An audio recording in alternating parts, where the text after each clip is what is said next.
tardes para todos quienes nos acompañan. Esta es una edición especial de nuestro Palabreando. 7 palabreros pasaron por todo este año en este espacio, donde nació como con mucho amor, mucho cariño, de una manera orgánica y natural, y como lo está planteado en su génesis, era poder hacernos esas preguntas triviales en la complicidad con otros. Era también ver a dónde nos llevaba a conversar sobre lo inútil, entre comillas. Era poder tener que esas conversaciones internas que a veces tenemos en la soledad o después de un momento como de lucidez y de sabiduría interna, a veces acompañado de un vinito o de una dosis alterada de tinto, pues nos lleva como a un lugar muy distinto. Y eso es palabreando. Hacernos preguntas que desde algún lugar nacen, son tan simples pero tan profundas a la vez. Y está inspirado en la egonáutica, arte y técnica de descubrirnos a nosotros mismos a través del otro, y esto es la conversación. ¿Y cuántos de nosotros no hemos vivido, sentido la magia de que cuando vamos al encuentro con el otro, una palabra, una frase, una pregunta, nos genera un lugar de conciencia, una mirada distinta, y eso es palabreando? Y tuvimos 7 palabreros a quienes hoy queremos honrarles, agradecerles, decirles muchas gracias por haber destinado su tiempo, por haber sido cómplices con una pregunta con la cual resonaron, por haberse dispuesto a volver la palabra vida.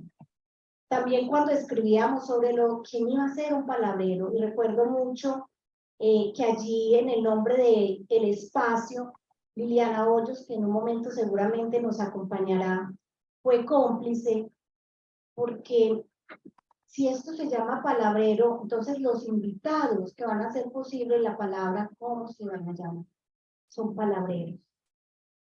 Y los denominábamos así, que creen en el carácter secreto de la palabra, que tienen como por oficio la palabra, y creen en la palabra viva y vivida.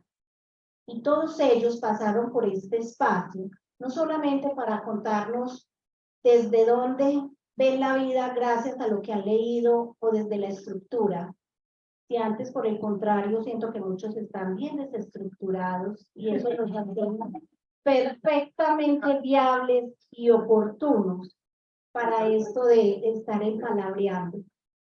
Eran que lo han leído, lo han estudiado, pero también han acompañado a otros, y lo tienen en su ser, en un lugar interior.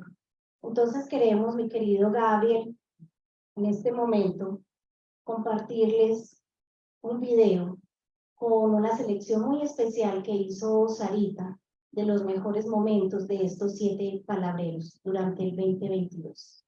Adelante, Gabriel.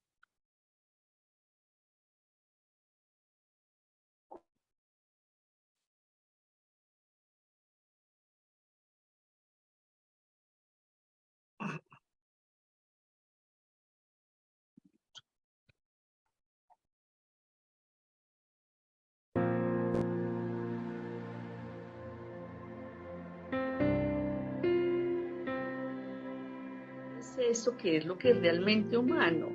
Es el lenguaje, es la conciencia, es la capacidad del habla, es el raciocinio, porque sí, una definición de ser humano es hombre racional, es un animal mamífero racional, ¿cierto?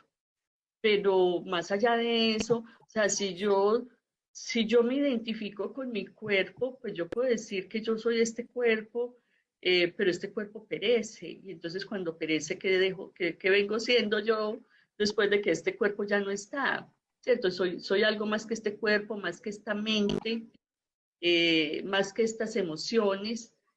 También tengo una dimensión espiritual, ¿cierto? Y cómo todos esos elementos pues hacen parte de eso que soy. Referencia a una característica de las conversaciones poderosas y movilizadoras, y es que son estéticas. Y la estética es una palabra que etimológicamente está opuesta a la anestesia. ¿Qué es la anestesia? El adormecimiento de nosotros, de el cuerpo, de las emociones y de todos. Es estético porque nos moviliza y lo van a ver. Aquí, Glenia, pues me vas a ver súper bien. Las invito al siguiente palabreando porque vamos a estar con un artista que está por aquí, que se me perdió la... Aquí Catarango. abajito, no, aquí acá abajito está, que el arte lo que hace es una experiencia estética porque moviliza sentidos, como la conversación. No hay nada más artístico que una conversación porque nos moviliza y nos mueve.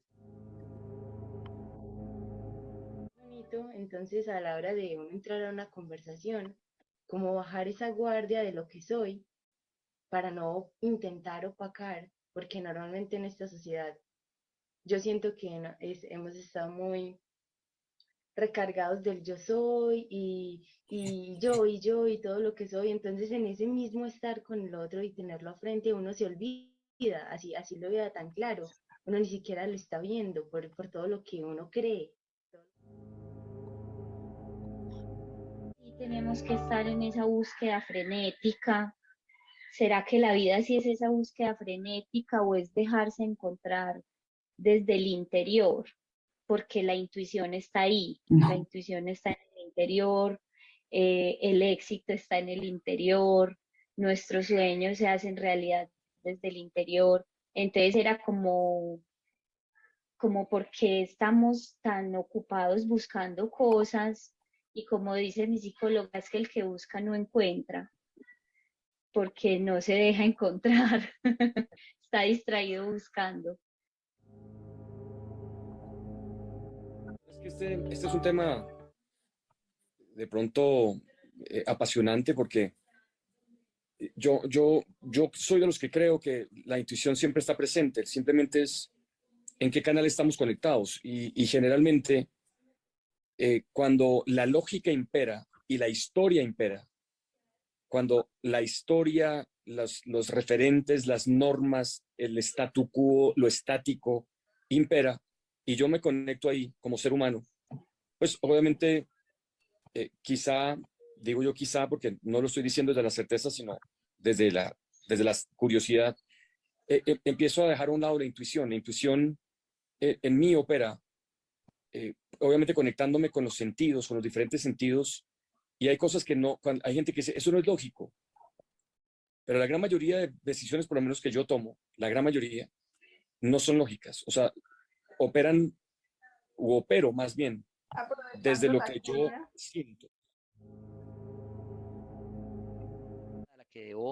En la que debo seguir evolucionando y todos estos cambios de paradigma, pero además hoy en el presente se va materializando un futuro, ese futuro que emerge y lo más bonito, ese futuro que emerge no lo construyo yo solo, yo participo en esa construcción, pero es que toda una comunidad o un ecosistema que va construyendo esos futuros en la medida que yo voy interactuando con ellos.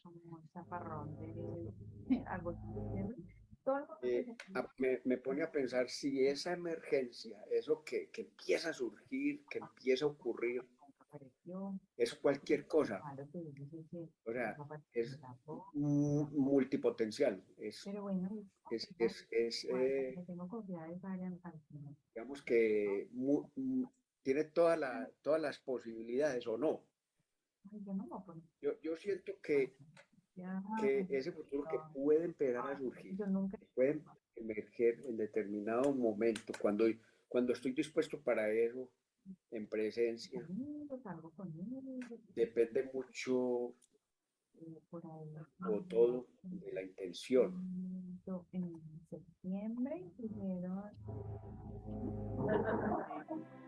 Este quinto palabreando que tiene algo muy singular y muy particular, y es de entrada el nombre creo que invita a cuestionar, ¿cierto? Todo lo que no necesitas. Donde estamos acostumbrados a que nos digan realmente todo lo que necesitas. Y donde cada vez en las redes sociales y todos los medios de comunicación nos bombardean a cada instante con cosas nuevas y con cosas que realmente, pues cuando yo hago conciencia, Cuando yo voy a comprar, realmente no necesito. Hablando de que alguien se iba a ir, yo le dije, no, mija. Por allá en octubre Vea, fue obra de ella me teatro. dijo, Isa, primero se van los jefes que te vayas tú. Yo le dije, sí, mija. Y a los 4 días me estaban echando a mí.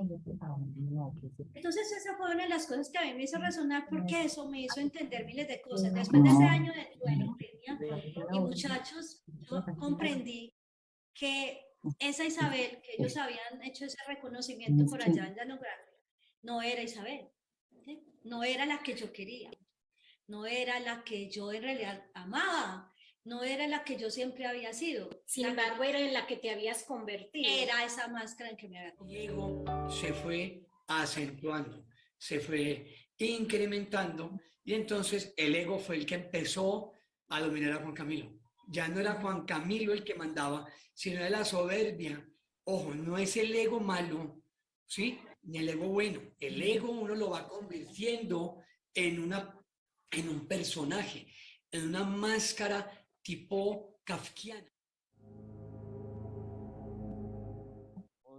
Muy extensas en la guitarra y además de una técnica inapropiada. Entonces yo estaba lesionado. Y entonces me apareció ese curso ahí y yo lo hice. Y me pareció buenísimo. Y dentro del curso, pues, una de las prácticas que decía este maestro americano es que una de las prácticas es tocar sin esfuerzo, sin dolor, requiere practicar lentamente. Entonces ahí es donde sale la frase que lento es suave, suave es intención, intención es veloz. Es decir, cuando practicamos de manera lenta, los movimientos se hacen suaves.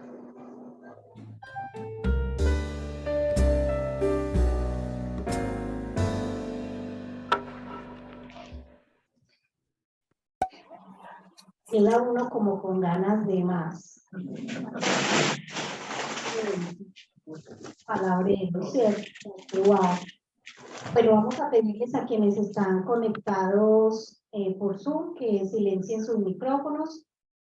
Pueden levantar la mano durante cualquier momento de este espacio que tenemos hoy, o también pueden escribir sus preguntas o sus aportes a través del chat, ya que Gabriel está súper atento para trasladarnos.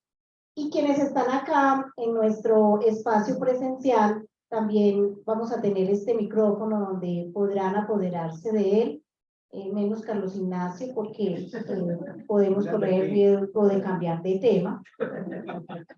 Así que... Y como quedan ganas de más, hoy tenemos más. Tenemos a un palabrero que yo diría que hace honor a lo que ahorita hablábamos de quién era un palabrero. Él se presenta en sus redes sociales que en el día es profesor titular de física y astronomía. Eso no dice bueno. Está como en los criterios de validez esperados por una sociedad. Pero cuando uno mira cómo se presenta, qué le pasa en la noche, él dice que en la noche es divulgador, lector impaciente. De hecho, en el WhatsApp dice mensajes cortos. O sea, no me traigas muchas palabras porque quizás tendré la tentación de abandonar la conversación. Divulgador, lector impaciente y mamá gallista. Y él está aquí especialmente por esa última. Yo tuve la fortuna de encontrarlo cuando él tenía algunos programas de televisión en nuestros canales regionales, y por diosidencias de la vida, con mi sobrina, quien está con él, ha estado en varios cursos a través de la Universidad de Antioquia, pues la asalté un sábado en la mañana, después de que me di cuenta que tenía curso con él, y le dije, ¿tú tienes clase con Jorge Zuluaga? Sí. Ay, yo quiero hablar con él para traerlo a noviembre en un espacio especial. Y bueno, ella se dispuso y aquí lo tenemos. Él es Jorge Zuluaga. Tiene hasta un asteroide con su nombre. Pues que nos explique un poco eso. Y es el creador, el diseñador, el atrevido del primer y único pregrado que hay en Colombia de astronomía. Jorge, bienvenido a Palabreando, bienvenido a Palabrear. Ahorita entramos a ciencias sin fin, pero cuente qué hay de verdad en todo eso que yo acabo de decir. Bueno, muchas gracias, Lenia, por invitarme y gracias a ustedes por estar aquí, a los que están en Zoom. Es un placer de verdad acompañar a este selecto club de palabreros. Es que me encanta la palabra, me encanta. Les confieso que solo acepté la invitación por eso. Porque yo dije, qué rico ir a palabrear. Palabrear. Qué delicia. Bueno, de todo lo que dijiste es cierto, menos una... Bueno, ya no me siento tan mamacallista al lado tuyo. Yo dije, María, que venía así, no, está sola. No, pues, ¿qué te puedo yo decir? Hablemos sobre el asteroide. Creo que la gente es que tener un asteroide. O sea, ¿qué es ese ego? ¿Cómo era? No, yo les explico una cosa. Los astrónomos, a tu favor. sí, no, los astrónomos, las astrónomas, muy raro, les gusta ponerle nombre a las piedras, les gusta ponerle nombre a los objetos por ahí, pues, que existen desde toda la vida. Ustedes saben, le hemos puesto nombre a las estrellas, le hemos puesto nombre a las figuras que forman las estrellas. O sea, la astronomía es la única ciencia en la que ponerle nombre a las nubes es interesante e importante. Y bueno, después descubrimos los asteroides, les pusimos nombre a los asteroides. Hay aproximadamente unos 17.000 asteroides con nombre, aunque en el sistema solar hay 1 billón. 1 billón, ¿ustedes imaginan? Pues no nos van a alcanzar los nombres. Hay 1 billón, de ese solo conocemos 1 millón. O sea, por cada asteroide que existe no conocemos 1 millón. ¿Cierto? Wow. De ese millón solamente le hemos puesto nombres a más o menos 17.000. ¿Qué cifra dije ahorita para no contradecirme? 17.000. Y de esos 17.000, la mayoría son personajes de la historia de la humanidad que le han hecho algún bien a la humanidad o simplemente que los queremos mucho. ¿Y usted cuál de los dos está? Esa es una buena pregunta. Y esa es la manera que quería. Está el asteroide Platón, ¿cierto? Y hay un asteroide Madonna. Oh. Hay un asteroide Paul McCartney. Hay un asteroide Medellín. Wow. Hay un asteroide Bogotá. Y hay un asteroide Jorge Zuluaga. Y pero primero, yo no soy el dueño del asteroide, quiero aclarar para que no haya ninguna confusión, aunque por allá en la universidad me dicen que yo no soy terrateniente y no planetateniente. No soy el dueño de él. No hay elecciones por allá populares. Nada de eso. No puedo hacer minería, por ejemplo. No. Si yo tuviera ese asteroide, si ese asteroide estuviera, mi nombre es mucha tallado. Estaría desde Uruguay, estaría transmitiendo desde Uruguay. Estarías en el Mundial de Qatar. Posiblemente, pero sentado donde está sentada, donde vi sentado ayer a Ronaldo del partido de Brasil. Además de humilde, ¿qué otro atributo?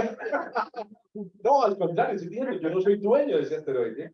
Es el asteroide el que es dueño de mi nombre. A mí me dicen, ¿usted tiene el nombre de un asteroide? Perdón, ¿un asteroide tiene su nombre? Yo no, yo tengo el nombre de un asteroide. Mi mamá me puso Jorge Zuluaga anticipándose al hecho de que el asteroide tendría ese nombre. Y honestamente, ¿eso qué significa? O sea, me imagino que leche, maternidad y todas esas cosas, no. Pero eso... En términos prácticos. Sí, en términos prácticos y en términos de nombre, sí, que vibra con la ciencia, que vibra con el universo. ¿Qué significa? Porque no desde el ego, sino sí, como desde la trascendencia. La trascendencia y que desde algún lugar encontraste quizás tu propósito de vida, tanto que ya estás allá arriba. Ahí está la clave, y es que si hay una cosa que sea permanente, que haya sido permanente en la historia de la humanidad, ha sido los nombres que les ponemos a las cosas en el cielo, porque el cielo es tan importante. Entonces, yo sentí que posiblemente en 2000 años mi nombre vaya a seguir siendo repetido, porque está en una carta celeste, porque está en, eso es una cosa muy especial. Como conversaba ahorita con Calici y con Santiago. Ese es mi sentido de trascendencia. Como científico que soy, yo no creo naturalmente en una vida después de la muerte, no creo en una reencarnación, pero creo en que puedo vivir, un pedacito mío puede vivir en una carta celeste. Entonces eso me hace sentir como Wow, Sí. qué especial. Prácticamente. Por acá dice que no la sacó del estadio, sino del planeta. Bueno, no sabía que habías atendido la invitación por el nombre. Palabra, el poder de las palabras. Les confieso que mi sobrina me hizo varias listas de advertencias técnicas, de personalidad. Eso está muy difícil, Lenia. Primero porque yo no soy científica, digo eso. Dos, porque él se mantiene muy ocupado en su agenda. Y bueno, entonces yo me atreví, me tomé como 2 semanas, Jorge, para invitarte. Y cuando te dije que te iba a llamar, porque además me dijo, me llamas martes o jueves al mediodía. No, pero está Glenia. Todo empieza con chismes, así empieza el chisme. Y entonces yo me preparé a frente de mi computador con todo el PDF de Palabreando, a ver cómo lo palabreaba. Me hubiera ahorrado todo eso, porque simplemente cuando le dije palabreando, y de verdad que es una palabra que tiene mucho poder y es muy nuestra, y está inspirado en los guayú, y uno va y palabrea. Bueno, sin ciencia ni pío. Jorge, ¿por qué? ¿Cuándo nació esa expresión en ti y en tu espacio, en lo que te mueves? Bueno, no, yo me imagino, pues ya yo veo las edades, las personas que hay aquí, no sé si conocen una campaña publicitaria de los años 80, que decía así, condón y pío. Ah, ¿sí lo conocen? No, no, no. La grita vaya. Prácticamente algunos de ustedes están aquí es porque sus padres no atendieron. Perfecto. Nosotros fuimos educados sexualmente en la televisión con esa campaña y entonces a mí me quedó sonando toda la vida esa campaña y ahora le veo mucho sentido a utilizar. Entonces yo lo utilizo con mis estudiantes y mis estudiantes dicen, what the fuck, o sea, ¿eso qué? ¿De qué me estás hablando? Usted no vio la campaña. Exacto, yo ya soy un boomer, yo lo llamo malgenial, yo ya soy malgenial. Entonces resulta que yo dije, es la idea, muchachos, no podemos pensar, bueno, no, sí podemos pensar y hablar sobre el mundo, pero digamos que el de sin ciencia ni pío es, imaginémonos un mundo sin ciencia. Y ahí es donde yo digo, no, casi imposible que no lo imaginemos, incluso que vivamos en un mundo sin ciencia. ¿Y cómo sería ese mundo sin ciencia, Jorge? Bueno, más o menos igual, pero duraría 6 meses. No, hay una cosa que es muy importante. Yo no quiero traer aquí, porque yo soy un científico positivista, o lo fui por mucho tiempo, pero lentamente, no sé si con la edad, si con la lectura, si con malos amigos como ustedes, me he ido convirtiendo más bien en un científico romántico.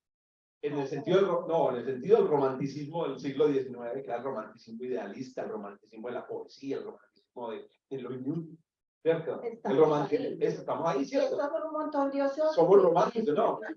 Pertenecemos al romanticismo, que a propósito, los invito para que lean el nuevo libro de Andrea Bull, no sé si conocen esta autora, maravillosa, escribe biografías de grandes personajes, y se llama, algo así como Rebeldes, Magníficos Rebeldes, y es la historia de los grandes poetas y filósofos del romanticismo alemán. Y bueno, yo cada vez me siento más como un científico romántico. Mis estudiantes me dicen que yo soy un cerdo positivista, pero yo cada vez me siento romántico. Y entonces lo que quiero transmitir a ustedes, la idea del positivismo, que es una de las ideas importantes para entender sobre la ciencia, la idea de que lo importante es lo que nos transmiten los sentidos, la evidencia, o sea, el mundo se conoce a través de la evidencia, los datos, etcétera. Todo lo que vaya más allá de los datos empíricos y fácticos no importa. Yo no quiero transmitir esa idea de la ciencia aquí, correcto. Porque aunque yo lo he sido, ya ahora tengo una idea distinta. Te has ido moviendo. Me he ido moviendo, sí, como les digo, de pronto me he ido añejando. Yo quiero transmitir aquí la idea de la ciencia como una especie de, no sé si también este concepto le sonará, de nitro. El nitro de los automóviles que están modificados para ser más veloces. Correcto, aumenta la potencia. También los gringos dicen esteroides. ¿Cierto? Como cuando una cosa esta es una conferencia que a propósito, esta es una conferencia en esteroides. Esto es un palabreando en esteroides. Me di cuenta que la mayoría de los palabreando eran en Zoom. Sí, Que estoy muy contento. Todos fueron clientes del presente. Me siento privilegiado porque es delicioso ver caras, ¿cierto? En la vida real, en 3 dimensiones, en profundidad. Entonces, este es un palabreando en esteroides. Bueno, resulta que la ciencia es el nitro de la sociedad. La sociedad podría existir sin ciencia, pero los saltos que ha dado la humanidad han sido ciertos saltos, no quiero todo reducirlo a la ciencia, han sido gracias a la ciencia. ¿Cierto? Piensen en lo siguiente, solamente les diría lo siguiente. Las pirámides fueron construidas en una era en la que no existía la ciencia, porque a propósito, la ciencia, me imagino muchos de ustedes lo saben, solo tiene 400 añitos, o sea, tampoco es realmente muy joven, la ciencia es muy joven. Nació en los 1600, los 1500, y la humanidad, pues, tiene hasta las últimas evidencias paleoantropológicas 300.000 añitos. Entonces estamos hablando de una cosa que ha existido por un milésimo de nuestra historia. En el tiempo de los egipcios, yo soy un gran admirador de la cultura y de la historia del antiguo Egipto. En el tiempo de los egipcios, cuando construimos unos monumentos que todavía existen, ¿cierto? No existía la ciencia y sin embargo construimos estos monumentos. Entonces, no es que la ciencia sea necesaria, por ejemplo, para construir pirámides, pero si no hubiéramos tenido ciencia, pues no hubiéramos estado construyendo pirámides, ¿cierto? Y hoy en día no estaríamos aquí, no tendríamos Zoom, no habría celulares, no tendríamos tal vez el tipo de tejidos que nos cubren, ¿cierto? Tal vez los edificios serían mucho más sencillos. Entonces la ciencia lo que ha sido es el nitro del desarrollo, digamos, de la humanidad. ¿Por qué el ser humano o la ciencia encuentra un asidero en lo humano? Es decir, ¿qué respuesta quiere encontrar el ser humano a través de la ciencia? Ahorita hablábamos con Santiago también, que los griegos reconocían como la existencia de dos como grandes formas de pensamiento, que son el mitos y el logos. O la búsqueda de la trascendencia, la búsqueda de las grandes respuestas, quién soy, para dónde voy. Yo muchas de los palabreando apuntaban a eso, ¿cierto? ¿Qué no necesito? Entonces, lo trascendente.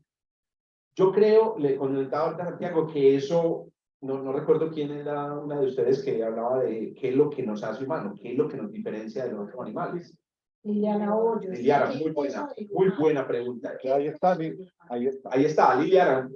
Saludo, Lili, porque es una de las preguntas más difíciles que se está haciendo. Estamos viendo, Lili. Hola, por aquí voy en un taxi en camino. Lili, cámara. Lo humano. Es que voy por acá en un taxi, en camino para allá. ¿Sabes qué? De hecho, pónganle la voz para que el taxista participe. Ya viene para acá. La ciencia, y ahorita yo creo que definamos bien qué es la ciencia, porque sí, hace parte de es el ejercicio. Bueno, el caso es que el mito es entonces la búsqueda de la trascendencia, y el logos ya es la forma como de pensamiento o esos esfuerzos que nosotros hacemos mentales para, no sé, vivir el mundo. El logos es lo que produce la ingeniería, el logos es lo que produce la agricultura, el logos es lo que produce, digamos, la forma como nos desenvolvemos en el mundo. Entonces, ¿qué pasa? La pregunta que la ciencia, o la ciencia, es una especie de Frankenstein que combina los dos. Combina el logos con el mitos. El logos, pues, tuvo su existencia durante la mayor parte de la historia en la forma de la técnica. Digamos, existía antes de la ciencia. Cuando surgió la ciencia, entonces se produjo como esa unión entre el mitos y el logos. Entonces nosotros le preguntamos a la ciencia, yo, Jorge Zuluaga, que soy un científico, que mi sistema de creencias se ha alimentado de la ciencia, yo encuentro en la ciencia, o busco en la ciencia la respuesta a la pregunta, ¿qué es el humano? Yo adoro los animales y ya los incluí en mi esfera moral, por ejemplo. Yo ya no soy capaz de pensar en mis gatos, por ejemplo, tengo 3 gatos, como cosas que no son personas. Para mí ellos son personas en todo, tienen una vida interior, sienten, tienen una teoría de la mente mía, ellos saben que estoy pensando que no, y tal vez. Entonces yo por ejemplo pienso, bueno, ¿qué la neurociencia es cuando me van a responder la pregunta ¿qué me diferencia? ¿En qué me diferencio yo de un gato? Pero mira que yo estoy buscando en las neurociencias, cuando también podría buscarlo en el budismo, ¿cierto? Porque también me interesa el budismo, pero ya es una inquietud de pronto ahorita que me añeje más. Ya acabo de encontrar mi primer libro de budismo, entonces voy a meterme por ahí, pero por ahora la búsqueda de respuestas para mí está en la ciencia. Entonces mira que es el logos, que me dice cómo funciona el cerebro de mi gato, y he leído libros de logos, donde me hablan de la ciencia de los gatos, qué es lo que hacen, cuántos hay, en realidad están extinguiendo a los pequeños mamíferos allá afuera, de las aves. Su comportamiento. Correcto, su comportamiento, ese es el logos, la parte, pero también estoy buscando en los libros de neurociencias la pregunta del gato y yo, ¿en qué nos diferenciamos? Ahí está, mitos y logos, una combinación Frankenstein. Wow. Y entonces adentrémonos a la definición de la ciencia. Además, atrevidamente puedo decir, podemos definir la ciencia. ¿Qué es la ciencia? ¿Cuál es su objeto de estudio? ¿Qué es lo que abarca? Correcto. Bueno, creo que era Aristóteles, no sé si era quien lo decía, que Aristóteles, Platón y Einstein, yo creo que son los grandes a los que se le atribuyen frases que nunca dijeron, ¿cierto? Bueno, Borges también compite ahí como en el cuarto lugar. Que a propósito es una de las cosas que pasa con la ciencia y es que mucha gente para validar lo que dice que es científico, ¿cómo lo llaman? ¿El sesgo? Sesgo de confirmación, sesgo de autoridad. Exacto. Sesgo de autoridad. Sesgo de autoridad. Entonces hablábamos ahorita sobre, por ejemplo, y no, disculpen si esto está incluido en su sistema de creencias o ya gastaron plata en esto, la medicina cuántica, ¿cierto? Que es una forma...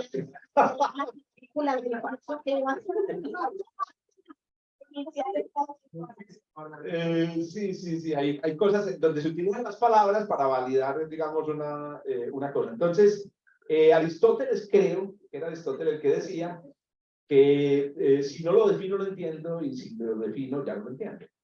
Creo que lo decía sobre la vida. ¿Qué es la vida? Pero la vida en el sentido de la pregunta, la filosofía de qué es lo vivo y qué no es lo vivo. Entonces decía, no lo definamos. Yo sé que todos vamos a darnos cuenta que está vivo y que no, ¿cierto? Entonces, algo parecido sucede con la ciencia. Ahora, la obsesión por la definición es muy humano y tiene que ver mucho con la palabra. Es que los humanos somos... Creo que es una de las cosas que he leído, Lilian, sobre lo que nos diferencia de los animales. Perdón, es que ese es el uso que yo no quiero dar ya más en mi vida a eso. Lo que nos diferencia de otros animales, porque los animales, nosotros somos animales. Allí. Sí. Pues yo les voy a recomendar un libro muy, muy bonito de un etólogo que se llama Somos suficientemente inteligentes para entender la inteligencia de los animales.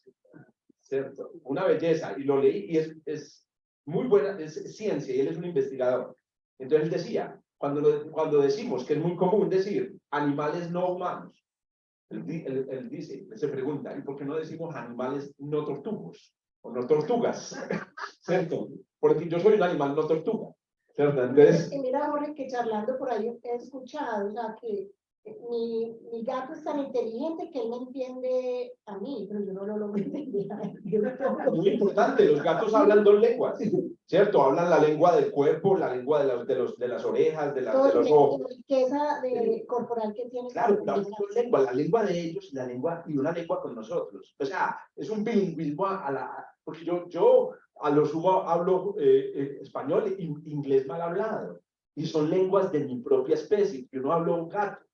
Yo no hablo gato, bueno, excepto si mi gato me entiende cuando le doy besitos, eso tal vez para él hace parte de un lenguaje. Entonces, una de las cosas que dice la ciencia sobre los humanos es que nosotros los humanos tenemos, esto sí ha sido investigado por la ciencia, llama para la definición, los humanos tenemos una forma de comunicación, el lenguaje, ellos también tienen lenguaje, que es muy importante decirlo, una forma de comunicación que admite un número de combinaciones infinito. Esto para mí es fantástico. Yo una vez tuve una epifanía, pues voy a ponerle unos términos así bien especiales. Tuve una epifanía entrando a una feria del libro, aquí en Medellín, en donde yo entraba, era un especial sobre, la fiesta era especial sobre Julio Verne, y yo pensé, escucha, ¿cuántos libros pueden existir? ¿Cuántas historias se pueden crear? Entonces me acordaba de mis lecturas de Borges que decía, no, todas, nitas, no hay nada, entonces no hay un límite. Esa es la clave de los humanos. Tenemos una forma de comunicación con infinitas posibilidades Y hoy estamos aquí, y esta conversación no ha existido nunca en la historia de la humanidad. Todo lo que estoy diciendo aquí, que es repetición de repetido conceptualmente, no se ha dicho en estas palabras. Eso es increíble, eso es el infinito dentro en el country club. No sé si los del country club serán conscientes de que aquí está ocurriendo una parte del infinito. Entonces, pues, porque le cobraría más, haría más cara el alquiler del espacio. Entonces, ¿qué es la ciencia? Vamos a definir la ciencia por dos hechos básicos, por dos ideas básicas. La primera es la idea de una construcción, digamos, de conocimiento colectivo. Eso me parece fantástico. No creo que existan otras parecidas. Piensen en la soledad del creador, del creador o la creadora artística. O piensen en la soledad de la persona religiosa, la persona que tiene su experiencia, del mismo filósofo. No existe esa soledad en la ciencia. Esta tarde estuve reunido con un grupo de colegas, estamos haciendo un artículo científico, y la primera característica que yo les diría de la ciencia es que esa reunión es la ciencia. No hay ninguna posibilidad de que yo, Jorge Zuluaga, pueda hacer ciencia solo. Inclusive, si yo la hago solo, que es, me imagino, ahorita comentamos tu queja de porque ella no cree que yo soy científico. Si yo la hago solo, si yo hago solo la ciencia, no es ciencia. Yo puedo escribir todo lo que quiera, Si no hay, entonces, sería filosofía. Tal vez inclusive podría convertirse en una religión si yo tuviera delirio. Sería un delirio o sería arte, estaría expresando de una forma de expresión en palabras, claro, sería literatura, lo que es muy bonito y lo que es fantástico. Yo no quiero rebajar eso, ahí es donde les digo, porque en los científicos, qué romántico estás, Jorge. En los científicos existe esta idea de la superioridad por la ciencia, ¿cierto? La gente dice, usted es científico. Yo digo, tú eres abogado. ¡Wow! ¿Cómo así que abogado? ¿Cómo vas a ser abogado? ¿Vos contador? ¿Cómo vas a ser contador? No jodas. Entonces, a mí me sorprende lo mismo. Entonces, la ciencia tiene este halo de superioridad que yo me estoy deconstruyendo como científico, ¿cierto? Me estoy deconstruyendo, pero también me estoy deconstruyendo como humano, ¿cierto? Me estoy deconstruyendo también como hombre del patriarcado. Entonces, hay un montón de deconstrucciones. Vamos a ver si me alcanza la vida. La segunda característica de la ciencia, la primera es, sin el otro, ni pío. Es una construcción colectiva. Yo digo una cosa y como mínimo hay una persona que la lee en una postura escéptica. Porque en el caso, por ejemplo, de la religión, y perdonen que me comparo. Aquí podemos hablar de sexo, religión y fútbol. Excelente. Muy bien. Y política. En el caso, por ejemplo, de las comunidades religiosas, pues también hay una interacción, pero siempre hay una figura de autoridad que habla y dice, pues, hombre, yo tuve este sueño, yo hablé directamente con el Señor, ¿cierto? Y cosas de ese estilo que no existen en la ciencia. Y los otros responden diciendo, ustedes ven que, por ejemplo, nosotros, me imagino que la mayoría de ustedes pertenecen a la cultura y han sido, digamos, tocados por las religiones judeocristianas, cualquiera de ellas. En esta religión, el escéptico es raro, ¿cierto? ¿Quién era el escéptico? Tomás. ¿Cuál era el escéptico? De los apóstoles. Santo Tomás era el escéptico. Santo Tomás. El escéptico, era el escéptico. Y el escéptico es una anécdota para contar en la Biblia.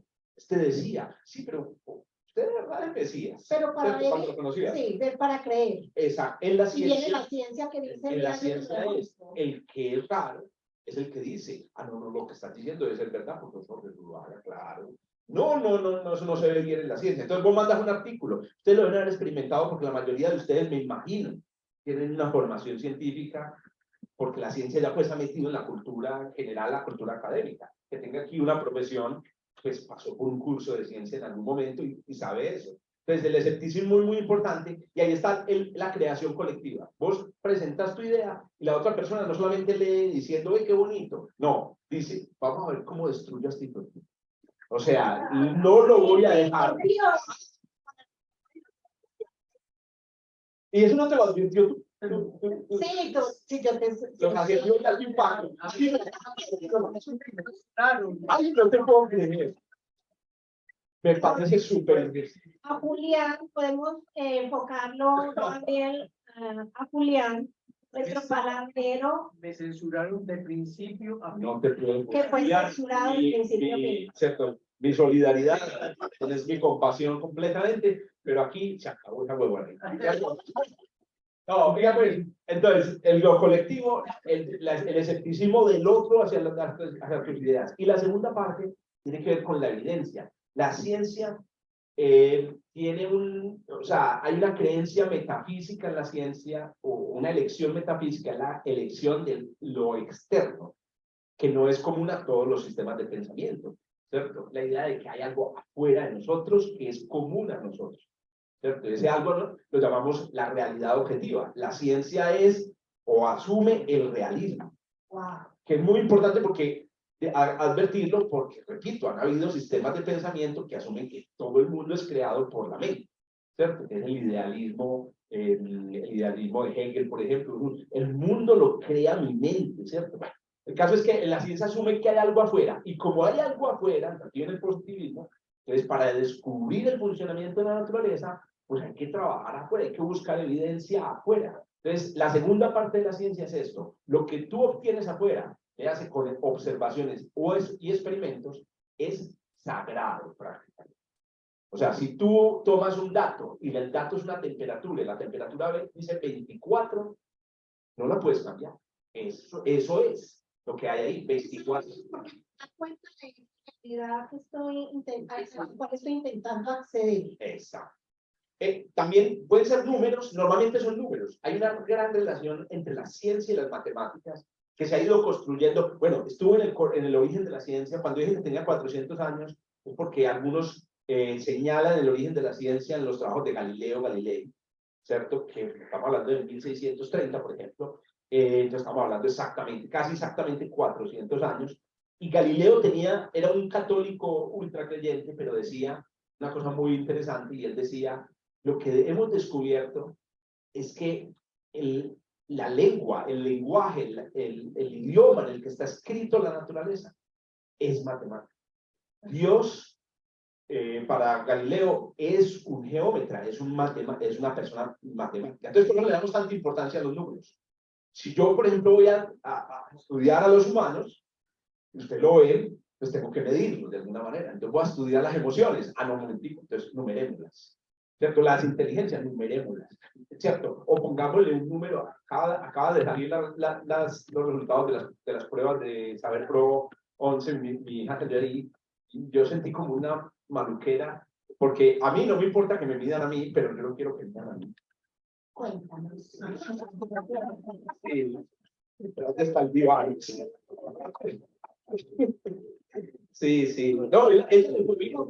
No, me incomoda que mi hija sea número. Yo no quiero porque mi hija sea número. Entonces, ¿no será que la realidad es más que un número? Por supuesto. Entonces, esas dos características de la ciencia hacen lo que es la ciencia. Pero la ciencia, el mundo no solo es eso. Ahora, ¿qué pasa? Y aquí ya con esto cierro esta definición de lo que es la ciencia. Esas dos cosas, una creación intelectual colectiva y un respeto casi que religioso por el dato y la evidencia, han creado un conjunto de conocimientos tan poderosos que, repito, nos tienen aquí. Permitieron que fuéramos a la luna. O sea, hasta que la ciencia no arrancó sobre la base de esas dos ideas, estuvimos recorriendo, patoneándonos el mundo. Nos demoramos más o menos 100.000 años en patonearnos toda la Tierra, ¿cierto? Pero solamente en 400 años fuimos hasta la Luna. Y hoy en día podríamos ir a Marte, solo que nos volvimos un poquito tímidos, pues ya habíamos podido ir a Marte. Entonces, es el mito. Pasamos de construir pirámides. Si hoy despertáramos a Ramsés II, nos sentáramos ahí, prepárese, con respeto, primero habría que decirle todos los títulos, arrodillados, y le dijéramos eso. En algún momento iremos a la Luna. Él se desmaya y se muere inmediatamente, le da un infarto ahí, como que a la Luna. ¿Cómo va a ser? ¿Cierto? ¿Qué Dios le ayudó? No, nadie. No, ningún Dios nos ayudó, es simplemente entre todos vamos a ir a la Luna. Bueno, le recordamos a quienes están allí conectados por Zoom que pueden traernos sus voces, levantar la mano. Gabriel, muy atento, va a estar por allí. o nutrirnos allí en el chat con sus preguntas. Somos 14 personas. Allí ya le habíamos escrito la invitación. Ah, bueno, que la campaña de mi tío fue creada por Vázquez para Pro Familia. Lo voy a recordar siempre. Y también a quienes están acá, nuestros palabreros y asistentes, pues también atreverse, aquí está el micrófono, para que no dejen pasar esas inquietudes. Ay, John Jairo, que nos acompaña desde la cálida Manizales. John Jairo, adelante, abres el micrófono y aquí te escuchamos para que, por favor, tienes a Jorge. Desestructúralo. Es tuyo, acaba con él. No, es que me llamó la atención lo que dijo sobre la ciencia, que pues yo no entendía como que la ciencia partiera de que entonces hay algo allá para ver, para examinar, para hacerle mediciones, porque esa como que era la cibernética de primer orden y creo que ya la ciencia también trabaja en segundo y tercer orden de la cibernética, haciendo el observador parte del observado, inclusive en la física cuántica, pues que ese observador modifica lo que ve. Entonces, la pregunta es si la ciencia está solo desde la mirada de que hay algo para ver. Una realidad como preexistente a yo mirarla. Excelente, John. Qué buena pregunta. Sí. Hoy la ciencia reconoce que el observador es importante en el mundo. Inclusive las neurociencias, por ejemplo, nos explican, no sé si se han preguntado cuántos megapíxeles tiene sus ojos.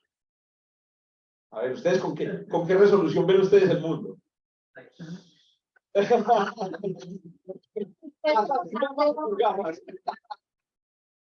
Bueno, yo soy hipermétrope. Yo aquí los viendo clarito a todos y yo juzgaría que son muchos megapíxeles, muchos, ¿cierto? Yo los veo a ustedes con una resolución muy alta. O sea, lo que yo tomo con un celular no se compara en nada con lo que yo veo. Y la neurociencia han explicado que eso es un sueño, o sea, que realmente nadie puede ver así, porque no hay capacidad, no hay suficiente, digamos, los datos nos han enseñado que no hay ninguna capacidad neurológica en mi retina producir una imagen tan fina. La única manera de yo tener una imagen tan fina del mundo es que la construya mi mente. Y de ahí vienen un montón de ilusiones ópticas, incluso visiones fantasmagóricas, ¿cierto? Uno ve un fantasma, en realidad es porque tu mente la está construyendo el mundo. Entonces, claro, John, empezando por ahí, el hecho de que la ciencia hoy reconoce que lo que nos entregan los sentidos de nuestro cuerpo, pues está muy afectado por la mente. Pero claro, tenemos instrumentos, sí, pero los instrumentos son también falibles, ¿cierto? Un termómetro, yo decía, mira el termómetro, ¿cuánto le dio? 37 grados. ¿Eso es 37? No, ya sabemos que no son 37, siempre hay una incertidumbre. Pero ¿qué pasa? Y bueno, y finalmente mencionar la teoría cuántica, muy importante. La teoría cuántica, la cosa va más lejos todavía, primero que todos ustedes conocen la historia, a mí no me gusta llamarla así, pero bueno, la historia del gato de Schrödinger. Gato de Schrödinger. ¿No conoces la historia del gato de Schrödinger? Que yo la voy a llamar más bien la historia del humano de Schrödinger. ¿Por qué? El humano de Schrödinger. ¿Por qué ponen un gato? ¿Por qué los gatos siempre están en el centro de la historia maluca? No. Está vivo, sí. Alvarín salvó aquí el gato de Schrödinger. Bueno, la pregunta del gato, o la historia del gato de Schrödinger muy rápidamente es, yo meto un gato en una caja, en la caja hay un mecanismo que funciona con un elemento radioactivo que cuando se descompone, dispara un martillo que libera un veneno. Bueno, resulta que la teoría cuántica, el fenómeno de la radioactividad es un fenómeno aleatorio, profundamente aleatorio. No hay absolutamente ninguna manera de predecir cuándo un elemento se va a desintegrar. No hay un átomo se va a desintegrar. Entonces, ¿qué dice la mecánica cuántica? Si usted mete el gato, mete este mecanismo y cierra la tapa y deja que pase un tiempo, ¿está vivo o está muerto el gato? Entonces, la pregunta es, no sé, abra la caja, no, sin abrirla. Responda a esa pregunta. Entonces, dice Schrödinger que como hay un elemento de aleatoriedad en la desintegración, pues realmente en este momento el gato vive y muere, o está vivo y está muerto al mismo tiempo. La información sobre lo que pasa dentro de la caja es incompleta y está, digamos, en la mecánica cuántica se admite esto, 50% vivo, 50% muerto. Pero todos sabemos que no existe la 50% vivo, ni 50% O estás muerto. vivo o estás muerto. Correcto. Entonces, ¿qué pasa? Schrödinger presentaba esa historia para decir que es absurdo, que la mecánica cuántica es absurda. Pero hoy en día, muchos pensamos que ese ejemplo es maravilloso para ilustrar cómo la teoría cuántica, es una teoría científica, tiene demuestra este rasgo del universo en el cual solamente si yo destapo la caja, puedo ver si el gato está vivo o muerto. Pero miren lo que dice la teoría cuántica. Antes de que destape la caja, el gato no está ni vivo ni muerto. Cuando la destapo, el gato puede estar vivo. El estado vivo del gato lo creó el observador. Entonces había un bromista, eso se llama mamagallista de verdad, ni Glenn ni yo, que se llamaba Wigner, que decía, bueno, vamos ahora a hacer el siguiente experimento. Está la caja con el gato, pero también está la puerta. Y ponemos a Álvaro afuera de la puerta y cierra la puerta. Entonces aquí hay una persona, Jorge Zuluaga, viendo la caja, ¿cierto? Y allá está Álvaro detrás de la puerta. Y entonces, ¿qué sucede? Resulta que la pregunta es, Álvaro, ¿está vivo o está muerto el gato? Él desde afuera. Él desde afuera. Entonces dice, no sé. Pero adentro está Jorge Zuluaga. Y Jorge Zuluaga abre la tapa. Y le preguntan a Álvaro, Álvaro, ¿está vivo o muerto? Sigo sin saber. Sigo sin saber. ¿Pero cómo así? Si adentro hay ya una mente que sabe que el gato está vivo. Porque el gato está muerto. Entonces, a ver, ¿el gato está vivo o está muerto? Esto es una broma de Wigner para demostrar que la cosa es mucho más complicada. Porque entonces, miren las posibilidades. Existen un montón de posibilidades. Primero, que el gato esté vivo y Jorge Zuluaga se haya dado cuenta. Que el gato esté muerto y Jorge Zuluaga se haya dado cuenta. Que el gato esté vivo y Jorge Zuluaga no se haya dado cuenta. Que el gato esté muerto y Jorge Zuluaga no se haya dado cuenta. Entonces, al final, el observador es muy importante. Y cada uno juega un papel en la naturaleza. Pero, y aquí viene el gran pero aún así, existe en la ciencia, John, la idea de que debe haber algo objetivo. Porque es que la pregunta por el mundo y la pregunta por cómo funciona la naturaleza, sin lo objetivo, pues no tiene sentido. Si el mundo fuera diferente para cada uno de nosotros, pues, no tendría...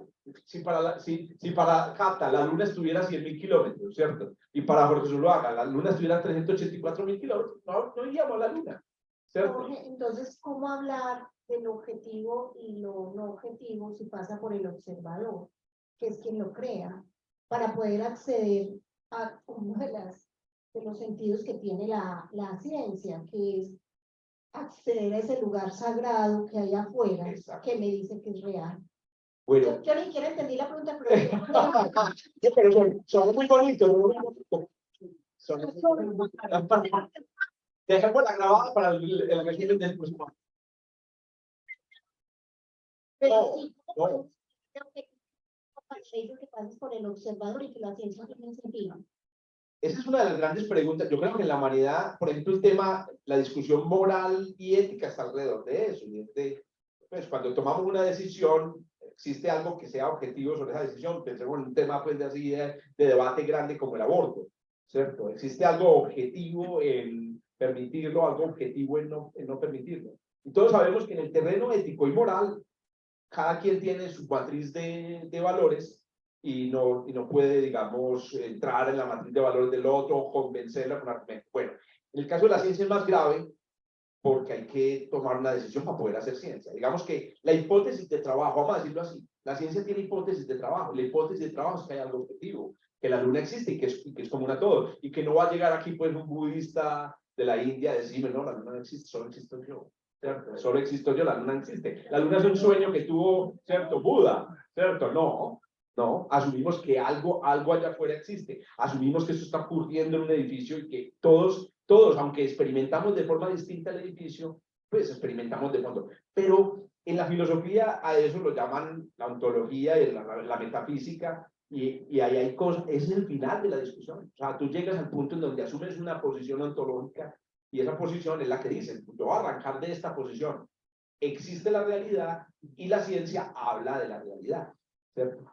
Porque si no, la búsqueda de la ciencia no tendría, digamos, o carecería de, o sería diferente.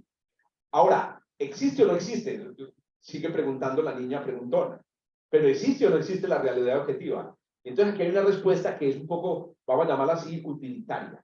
Aunque el utilitarismo pues es una corriente filosófica, una corriente... Eso. Yo les digo a mis estudiantes eso. Entonces me dicen, venga que le voy a repetir lo que yo entendí. Y entonces me lo repite mal. Y entonces yo pienso que digo, que está mal. Ahora, usted va a decir que está mal, profesor, no lo va a corregir. Lo que pasa es que hay puntos, me imagino que todos lo sabemos, hay puntos en la comprensión que no se consiguen en una clase. Les digo. Lo tenemos muy claro. Correcto, ¿cierto? Con Humberto Maturana. ¡Ay, uy, Maturana, grande! El caso es que... Pero no con el Maturana. No. Dios. Casi que yo les digo, si esa explicación que acabas de dar te va a permitir dormir esta noche, quédate con ella. Quédate con ella. Que es como una respuesta zen. La respuesta zen es esa. Duerme con ella. Entonces, el punto es ahí. Entonces, vuelvo al utilitarismo. Y es esa manera de pensar de la ciencia, su realismo, más la importancia del otro, más la importancia de los datos, otra vez nos llevó a la luna. Claro que alguno diría, pero ¿para qué me importa ir a mí a la luna? Bueno, no nos llevó a la luna, nos permitió, por ejemplo, crear una vacuna y salvar posiblemente a 50 millones de personas, salvarle la vida a 50 millones de personas. Nos permite hoy, digamos, crear, hace poquito vi la creación del primer sanitario que no necesita agua. Eso no lo hicieron, eso no lo habían hecho los egipcios. Bueno, es otro problema. Pero eso lo hizo la ciencia de materiales, lo hizo la microbiología, eso lo hizo la medicina, ¿cierto? Que es ciencia. Entonces, cuando uno ve que esta forma de conocimiento, que asume que el mundo es objetivo y que utiliza este mecanismo, esta forma de pensar colectiva, cuando uno ve que eso produce sanitarios que no necesitan agua, mientras que los brahmanes nunca lo hicieron, uno dice, no, yo voy por la ciencia más bien, yo me arrimo a este árbol, correcto, pero es una lección utilitarista porque uno dice, pero, claro, otros escogen los brahmanes porque no les importan los sanitarios que no funcionan por agua, ¿cierto? Pero la mayoría nos inclinamos como a este lado utilitarista.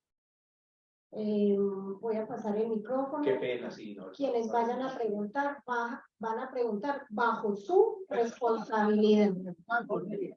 Hablar hasta bueno. Para que puedan porque hablabas ahorita de la matriz y entonces me trajo recuerdos de la película de las hermanas Wachowski, que no lo han visto los jóvenes. Y entonces hablan de las máquinas donde se han apoderado de una raza humana y obviamente nos hemos convertido en esclavos. Inteligencia artificial, empiezan a haber obviamente algunas hambrunas, creación de virus, donde obviamente ha sido parte de la ciencia. ¿Cómo ves si realmente el tiempo existe? Porque existe entre el pasado, presente y futuro, pero tú cómo ves como científico, como estudioso, cómo podría ser, obviamente sabiendo todo lo que ha pasado, guerras nucleares, a veces inclusive que se habló de una tercera guerra. ¿Cómo ves a nombre de la ciencia lo que en algún momento ha pasado? Tremendo. Ya me trasnocha a pensar en la responsabilidad que ha tenido la ciencia del desastre en el que estamos viviendo, la crisis que estamos viviendo social, económica y ambiental. Hay un problema y es que como la ciencia es creada colectivamente, es creada en sociedad, pues arrastra con los defectos de la sociedad, ¿cierto? Y entonces, por ejemplo, la ciencia ha sido responsable o ha sido cómplice del estado digamos, de esclavitud al que han estado sometidas las mujeres históricamente. Yo no puedo aceptar eso, yo no puedo creer, por ejemplo, una cosa, investigación farmacéutica. ¿Cómo la investigación farmacéutica ha excluido a las mujeres? Hoy en día cuando una mujer, ¿cierto? Ana se toma un naproxeno. Un naproxeno cualquiera. No, ya la fuiste, te usa el anticonceptivo de Glenda. Cuando Ana se toma un naproxeno, el médico de Emi le dice, tómese 2 naproxenos para que le pase dolor. Resulta que Ana está tomando una dosis que no ha sido calculada para el cuerpo de las mujeres del patriarcado. ¿Cuál es el resultado? Que va a tomar su naproxeno y posiblemente va a tener una sobredosis de naproxeno. Bueno, nadie se ha muerto de una sobredosis de naproxeno, excepto si se toma todo el frasco completo, pero o puede tomarse menos de lo que necesita. Entonces tenemos gente sufriendo de dolores porque la medicina no está calculada para estos manos.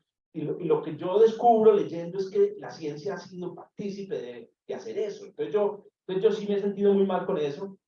Mencionabas el caso de la guerra nuclear, ahora la inteligencia artificial, que es un producto también de la tecnología y de la ciencia.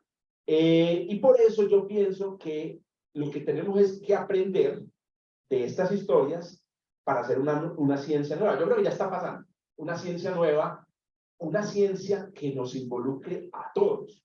Porque uno de los grandes problemas de la ciencia hasta ahora es que ha involucrado a las personas que supuestamente tenemos entrenamiento científico. Entonces, cuando uno piensa, por ejemplo, vamos a Marte, vamos a ir a Marte. ¿Quiénes se reúnen? A usted me han preguntado, Lenia, ¿cierto? Si vamos a Marte, te han invitado, te han dicho, vamos a hacer un foro, a ver si vamos a Marte. Sí, y pensarán en Lenia, ¿cuál es tu diploma de la universidad? Trabajadora social, una científica. A propósito, es importante decir que, y esto también es importante, yo quiero insistirlo, alguna vez, no, y sobre todo que existen las ciencias humanas, y allá voy. Ah, muy bien. Bueno, no tienes problemas. Excelente. Las ciencias humanas existen y lo estamos descubriendo. Qué inteligentes. Descubrimos que las ciencias humanas existen y que eran importantes. Entonces, ¿qué pasa? Vamos a ir a Marte. ¿Quién hay que convocar para tomar esa decisión? Oh, no, a la NASA y a la ESA y a los grandes técnicos. No, hay que convocar a todos. Convoquemos al hermano mayor de la Sierra Nevada, convoquemos. ¿Por qué? Porque es una decisión de la humanidad y en esa decisión va a morir gente. Por ejemplo, les aseguro, ir a Marte va a implicar la muerte de personas. Va a implicar la destrucción de otro mundo, de otro planeta, ¿cierto? Vamos a alterar un sistema que, por ejemplo, podría darnos información, incluso por el bien de la ciencia. Entonces las decisiones ya no se deben tomar así. Las decisiones, por ejemplo, hoy en día, por ejemplo, frente a la crisis climática, está la opción de construir cosas para evitar la crisis. Por ejemplo, un espejo. En China ya siembran siembran lluvia. Cuando no llueve, pues siembran lluvia. Esas decisiones ya no las puede tomar la ciencia. Debe existir una decisión colectiva, incluyendo otras formas de pensamiento. Y aquí no me quiero tampoco presentar como muy postmodernista, pues, ni un extremo relativismo, sino que quiero presentarme como que ya la hemos embarrado tan grande que llegó la hora de incluir esas otras formas de pensamiento. Yo pienso, por ejemplo, y con esto cierro, que la crisis que estamos viviendo ambiental es una crisis moral y es una crisis humana más que técnica. Hoy veía a un científico de la Universidad Nacional mostrando el mapa de la distribución la cobertura de vegetales de Colombia. Y el científico se le quebraba la voz.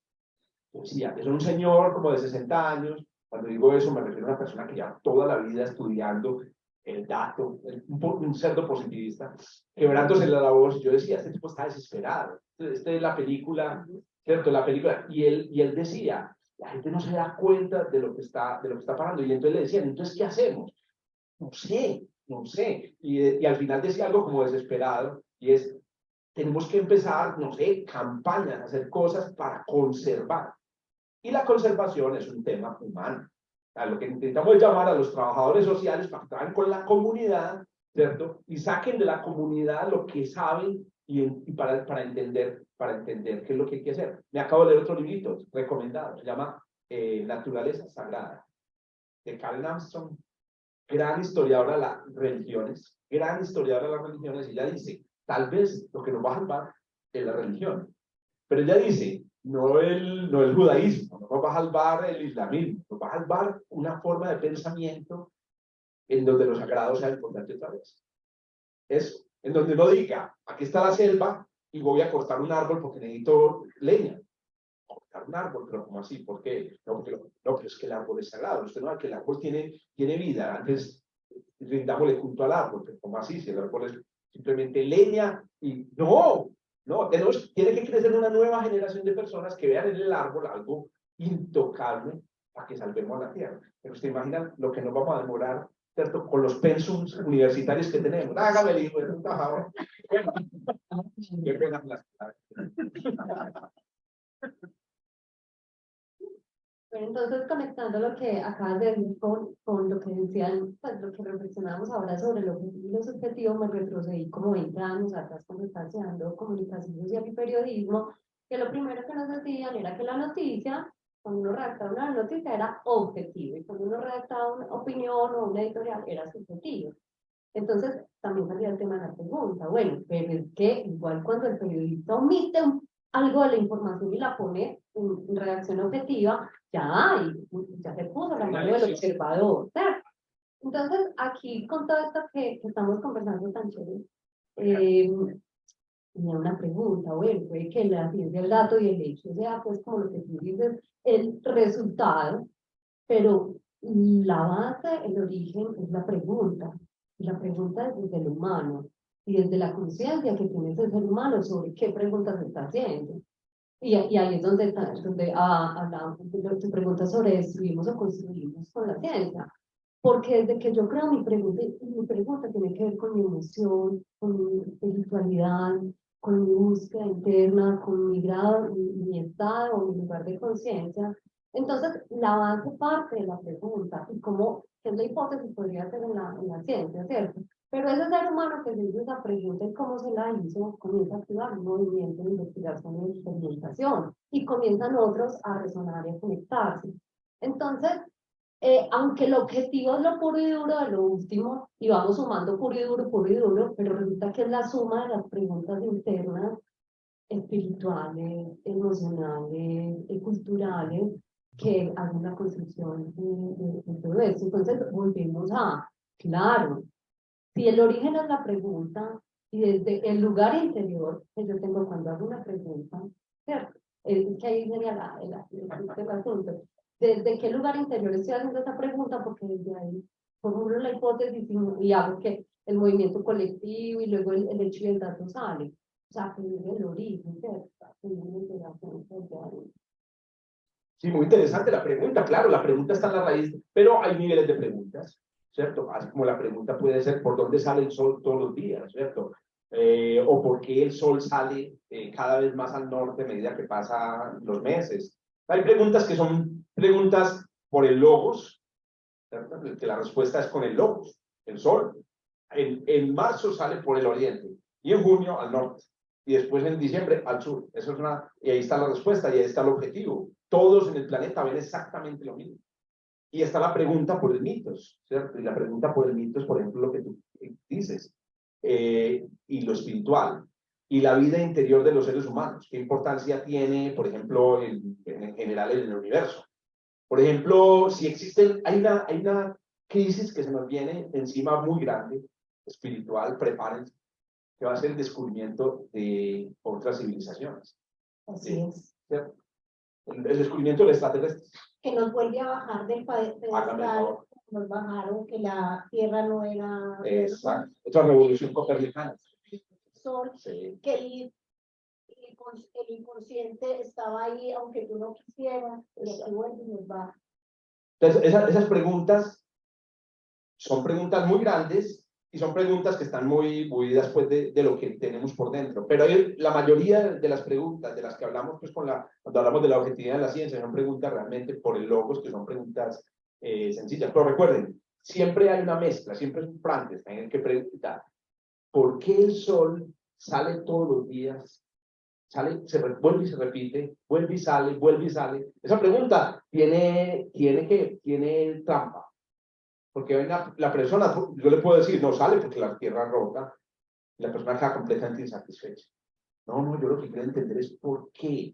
Porque hay un ciclo en la naturaleza, porque la naturaleza se repite. En estos días en un conversatorio en la biblioteca, alguien me hacía la pregunta, ¿por qué hay ciclos? Porque yo le decía, la astronomía es una ciencia súper sencilla, pero es que yo me di cuenta que es fácil. Pero entonces es súper sencilla. ¿Por qué? Porque la astronomía está movida por la fuerza más débil del universo. ¿Cómo?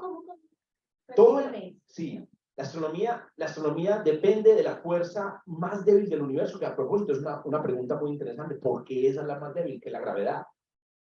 Y es la más débil, las cosas se mueven por eso, porque las demás fuerzas, que son muy intensas, la fuerza más intensa que todos nosotros, con la que nosotros hemos tenido contacto, no es el amor, sino que es la fuerza electromagnética. Me colaboras con la salida, profesor Jorge Zuluaga. Las fuerzas electromagnéticas. Piensen que ustedes con un imán son capaces de levantar una cosa con un imancito comprado en un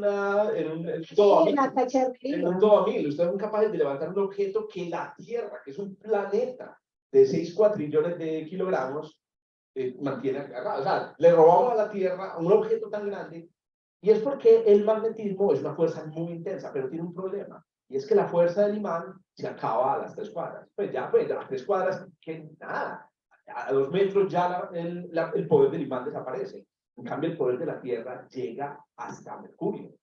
La Tierra le hace cosas a Júpiter, la Tierra le hace cosas a los asteroides del cinturón de asteroides. Y se lo hace porque se lo haga también, pero al que está en el cinturón de asteroides, aunque no lo va a impactar. Porque si no fuera a impactar, le pondríamos otro nombre, ¿cierto? Le pondríamos, no sé, ¿cierto? Adolfo Hitler. Pero como no lo va a impactar, le ponemos Jorge Zuluaga. Eso crees tú. Entonces la fuerza más débil del universo, como es tan débil, hace cosas, digamos, piano. Y entonces la rotación de la Tierra, el movimiento de los planetas alrededor del Sol, piano. Y cuando las cosas son tan lentas, tan pausadas, se pueden predecir. Piensen que es la razón por la que decimos que la astronomía es la madre de todas las ciencias. Porque la ciencia, con este pensamiento del dato, de la construcción colectiva, y el dato sirve para predecir el futuro. ¿Quiénes son los mejores para predecir el futuro? No son los que leen el cigarrillo, ni son los que hacen predicciones en el fútbol, que los odio, ni son los pseudocientíficos, les llamo yo. No, las predicciones para los partidos de mañana, que me aterran. Ni el calamar. Ni el calamar, no. Los predictores más poderosos del planeta llaman los astrónomos, hombres y mujeres que predicen dónde va a estar Mercurio dentro de 1 millón de años. Ahora, claro que no sirve para nada la predicción, pues, pero esa predicción no sirve. Exacto, pero yo les puedo predecir con 1 kilómetro de error dónde va a estar Mercurio. Con 1 kilómetro de error. Con 1 kilómetro de error dónde va a estar. Y si quieren nos sentamos aquí, nos congelamos hasta dentro de 1 millón de años y verificamos que es así. Y es por la debilidad. Entonces los ciclos se deben a eso. Los ciclos se deben a eso. Los ciclos se deben al hecho de esa predictibilidad, esa repetición que se produce por la fuerza más de la naturaleza. Pero mira que esa persona que me preguntó eso, ¿por qué el sol sale todos los días por el horizonte? Tenía la pregunta por el logos, que es la más fácil. Eso es lo que les enseñan en la universidad. Esa es la que yo les digo a los muchachos. Ya, en este curso la van a aprender. Pero la pregunta por el mito, 25 años, y al final usted se muere y tal vez ni siquiera esa. Ahora hablabas, Jorge, de que la ciencia, o cuando se habla de la ciencia y del científico, como que lo rodea un aura de superioridad. ¿Cuántas veces a la ciencia la han bajado de su pedestal? ¿Cuántas veces ha tenido que decir, no es así? Estamos pasando por un momento donde la ciencia está dando lugar a otro tipo de... Aunque en la invitación decíamos, y esto lo decíamos en la invitación, lo decía Jorge, o sea, sin ciencia ni pío, pero aquí también nos está trayendo una mirada un poco más abierta, más disruptiva. Hay otras cosas donde la ciencia no puede ser tan pretenciosa de decir, allá también accedo, porque mira lo que traes, esto de por qué la luna sale o por qué el sol, los ciclos del sol se dan y se repiten. Entonces, a la ciencia la han bajado, su pretensión es acceder a esto, pero hay momentos para decir, este es mi alcance, este es mi tope, por esto existo, el llamado de la ciencia es esto, y hay otras cosas a las que no puedo acceder, y dejo que otras áreas. Sí, pero a ver, el gran problema con la ciencia, el gran problema no, la gran característica es que no está centralizada. ¿Cierto? Usted no puede encontrar una organización que diga, esta es la organización que representa la ciencia, por eso lo haga en representación de la organización, lo que es muy bueno, lo no centralizado. La centralización ha sido dañinísima en la historia de la humanidad. Hoy, por ejemplo, la crisis energética. Muchos expertas dicen que la crisis energética se debe a la centralización, a que la energía que llega a nosotros, a estas lámparas, viene de un solo lugar, ¿cierto? De Guatapé. Si a Guatapé le pasa algo, En se va a acabar. Guatapé, sí, ven, de Guatapé. De Guatapé, ¿cierto? Cuando podría llegar de una batería instalada en las terrazas de acá, que haya tomado la energía durante el día del sol. Porque dependemos de un solo lugar. Entonces, la no centralización es una excelente idea y crea sistemas muy resilientes, sistemas que resisten los desastres más increíbles. Piensen en la economía, en el sector financiero, en la política, cómo la centralización hace que nuestros países pues, se desmoronen con nada. Por ejemplo, Ucrania puede terminar desapareciendo, entre comillas, porque tiene un gobierno. Pero si fueran pueblos de Ucrania, se reirían de Rusia. ¿Y qué va a hacer este tipo? Invada pueblos, que todos aquí tenemos nuestra propia existencia, nuestra propia... Bueno, claro que tampoco quiero transmitir una idea de que la descentralización total, no, se necesita algo de control. Volviendo a la ciencia. Entonces, como no hay un organismo responsable, nadie se hace la contrición, así como lo que hace el Vaticano con las acusaciones de pederastia, ¿cierto? En donde ahí uno dice, a ver qué dice pues el Papa, a ver qué dicen los cardenales, ¿cierto? Ellos tienen que responder, y uno dice así, en la ciencia no pasa eso. ¿Cuál es el resultado? Que los sistemas no centralizados son sistemas vivos que reaccionan lentamente, y así ha pasado con la ciencia. Entonces, por ejemplo, hoy la ciencia es muy consciente de lo que decía ahorita, parece que es tu nombre, perdóname. Juan Camilo, lo que decía Juan Camilo, hoy la ciencia es muy consciente de, por ejemplo, su responsabilidad en la creación de armas de destrucción masiva. 1986 fue un año muy especial. A ver, piensen, ¿qué estaban haciendo ustedes en 1986? No habíamos nacido. Hágame el favor. 1986 fue el año en el cual construimos la primera arma capaz de destruir una sola arma todo humano. Ese evento lo llamó Carl Sagan, bueno, todos conocemos a Carl Sagan también, sí. Lo llamó la adolescencia tecnológica. Porque todas las armas que habíamos construido antes mataban a 10 personas, después a 1000, después a 10.000 personas, pero era una arma capaz de matar a 10.000 millones de seres humanos. Entonces, hoy somos conscientes de eso, pero no en ese entonces. Hoy somos conscientes, por ejemplo, yo sé que ustedes seguramente han oído hablar de la eugenesia, que es la eugenesia, el control de la natalidad manejado por el gobierno para evitar que se reproduzcan defectos genéticos. Y la eugenesia que hacía impedía que se reprodujeran personas que tenían defectos físicos, defectos mentales. La persona con síndrome de Down, bueno, disculpen la ignorancia ahí, yo no sé si una persona con síndrome de Down, creo que sí. Ahí está nuestro médico. Sí, puede tener descendencia. La eugenesia fue muy, digamos, visto en la parte de la Segunda Guerra Mundial. Claro. Y ahí fue donde el doctor Mengele, que fue el que obviamente empezó a generar un estilo de, digamos, cerebro. Claro. De eso la gente sabe expresión, usted para acá, sí. Y usted para acá. Entonces, claro. Y sí, en algunas culturas, inclusive indígenas, quien tiene algún trastorno de malformación, lo ahogan en el río para que... Y lo más increíble es que la eugenesia sí, se piensa como un asunto de sistemas autoritarios como el nazismo, pero la eugenesia existió y fue aceptada por la ciencia durante el principio del siglo XX. Una cosa terrible, terrible. En nombre de la ciencia se hicieron estas cosas. Entonces, lo que les decía ahorita, la complicidad de la ciencia con el patriarcado, con la creación y cuando el patriarcado se volvió una cosa estructural a la sociedad, se fue aceptado casi como un hecho científico. Mejor dicho, se escribieron libros donde decían las mujeres son inferiores y vamos a hablar del cuerpo de la mujer, es así, y el cuerpo del hombre es así. ¿Y quién lo dice? La medicina.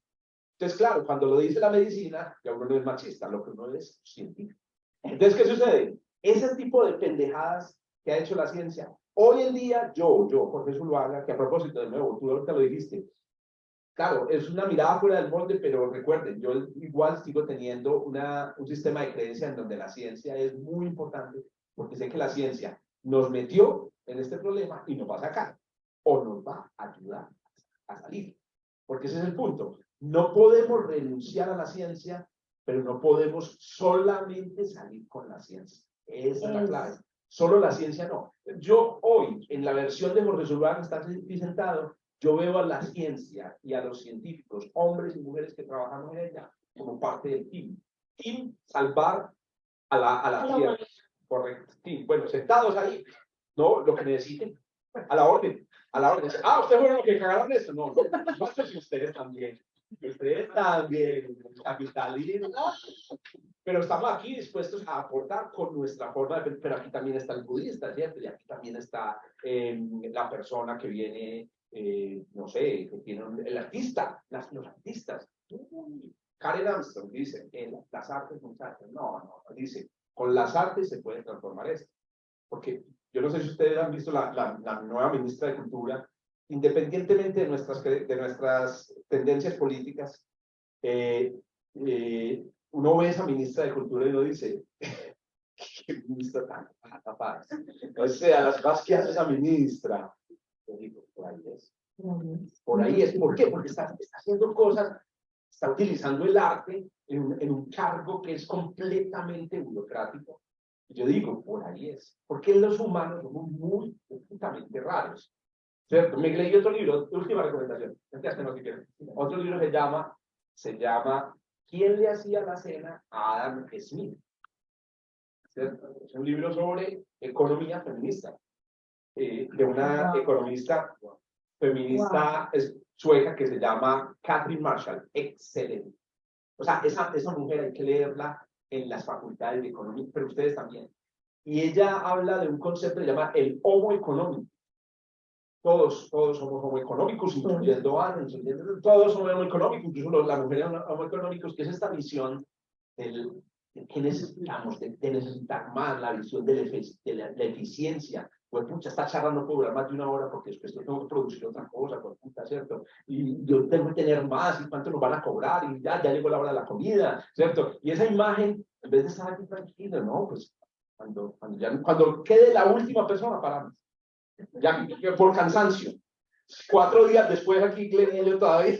Y ustedes ya, cuando le dan la última persona, paramos. Esa lógica es imposible en un espacio como este, sería imposible. Eso es el homo económico. Me encanta. Hermosa. El elogio al otro. Hay un este libro, muchachos, vean otro. Se llama La Madre del Ingenio. Es de la misma Catherine Marshall, que dice, estamos uniendo con la innovación. ¿Y que por qué? ¿Que por qué? Que porque no consideramos tecnología, por ejemplo, el cuidado. Nadie consideró jamás tecnológico hacer un arroz. Hacer algo, o por ejemplo, dice ella, miren, el primer ejemplo que da Catherine Marshall es las rueditas de las maletas. ¿En qué momento se introdujeron las rueditas en las maletas? Por favor, ¿quién tiene aquí una maleta que no tenga rueditas? Dígame eso. Y las ruedas le inventaron, en Mesopotamia de 3000 años. ¿Por qué las maletas no tenían rueditas? Y descubrió... Arrastrando el borrado. Oiga, imaginen que lo que descubrieron fue que básicamente lo veían como algo femenino, o de una debilidad, ¿no? Las maletas hay que cargarlas. Es un análisis, pues algunos dicen, es un análisis revisionista, es la locura del feminismo, una belleza. Yo lo que he descubierto en el feminismo es otro lado del mundo que no conocía. Para mí es un descubrimiento maravilloso. Resulta que la primera maleta con rueditas se construyó para una mujer que dijo, yo no puedo cargar esa mierda. Pónganle ruedas a mierda porque no puedo cargar eso. Y luego, qué pena. Pues construyeron su maleta con rueditas y los hombres siguieron usando la maleta cargada hasta que uno dijo, ¿qué pasa? La madre del ingenio, maravilloso. Entonces ella dice, la innovación en este momento hay que darle un giro completamente, porque estamos pensando que lo tecnológico es algo que no. ¿Sabes qué resueno aquí en todo esto que has dicho, tan fantástico? Por ejemplo, de la mano de lo que nos traía Carolina, o sea, cambiar las preguntas, reivindicar lo social, dejar de sentir de que nosotros somos los que giramos alrededor de la ciencia. O sea, la ciencia es un satélite más para acceder a lo humano, cuando le hemos dado tanta esa superioridad a la ciencia. Porque usted cómo es para los juegos. Malo. O sea, yo... Pero en lo que cuadramos. Que sea. No. Yo no, es que yo tengo un problema, ya estoy yendo al psicólogo, tengo un problema con el performance. Cuéntame. Sí, no, querida doctora, no, es que a mí no me gusta jugar, no me gusta bailar, porque es una cosa que me parece... De motricidad fina. No, es como de actuar, hacer algo que no, yo quiero ser el ideal que yo tengo de mí mismo. Y yo no me imagino ni bailando ni jugando. Y Lo que estoy describiendo es un daño que tengo. Ahorita te organizamos con unos gracias, gracias, gracias. Ahora, los juegos sexuales también me gustan. Pues, ¿se puede decir hasta ahora? Ya, estamos a una hora la gente puede. Cambie la edición. Nosotros nos encanta, bueno, en particular a mi compañero y a mí que estamos aquí. Los juegos sexuales. Bueno, ¿Qué piensa uno después de él? Me pegó una tembladita que... Dice, pues colorado. Con edad colorada. Más a gerentes colorados que los amigos. Hacemos un poco a ver, y para cerrar esto como con esta fuerza que ha tenido desde el inicio y para honrar estas 8 sesiones, estos 8 palabreros y honrando tu conocimiento en esto de la astronomía, aunque nuestra vicepresidente diría astrología y astronomía es como lo mismo. No. Casi me da paro. Queriendo mucho a Francia cuando la vi. Bueno. Respire, ya está bien. Vamos a ver. La Vía Láctea. Ajá. Lo que es la Vía Láctea. Correcto. Logos. Logos. El logos. Es el logos.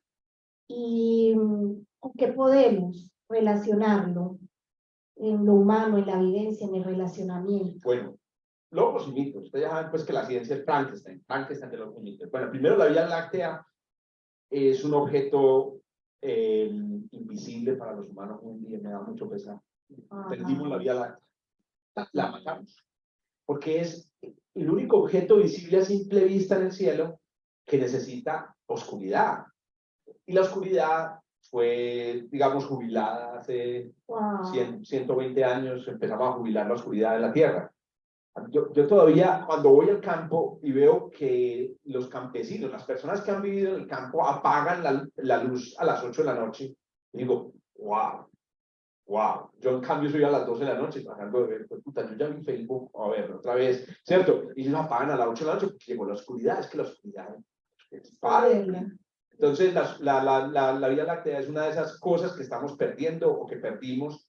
Y hoy en día tú haces una encuesta, pregúntenles por favor a los niños, a las niñas de su familia, y pregúntenles si ya vieron la Vía Láctea, y si dicen que no, llévenlos a ver la Vía Láctea en algún lugar. La Tatacoa es un buen lugar.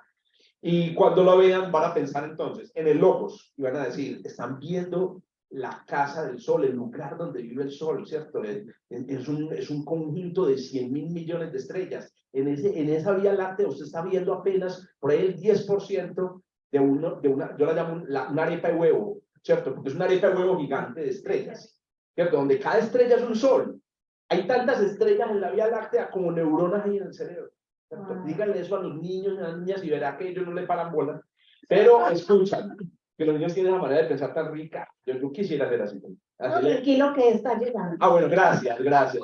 Y ahora el mitos. Y el mitos es, la Vía Láctea es como les digo, ese contacto otra vez con lo que hay afuera. Que es que también es una cosa que nació en la era romántica, que fue el meternos adentro y decir, soy yo soy importante en el universo. Entonces, ustedes saben, yo soy el universo. Yo soy el universo. Y yo soy la medida. Y si alguien está sufriendo, bueno, tengo compasión. No. Vuelve y vacíese hacia afuera. Vacíese hacia afuera. Y ese vaciarse, conéctese con el exterior. Creo que hay unas corrientes del budismo que van a decir, conéctese con el mundo, entienda que usted hace parte del mundo. Y yo creo que la contemplación de la Vía Láctea puede ser uno de esos momentos en los que usted dice, ay, marica, nada de esto estaba en mi mente. Nada, yo no tenía nada de esto en mi mente. Es una buena conexión con el exterior. Wow.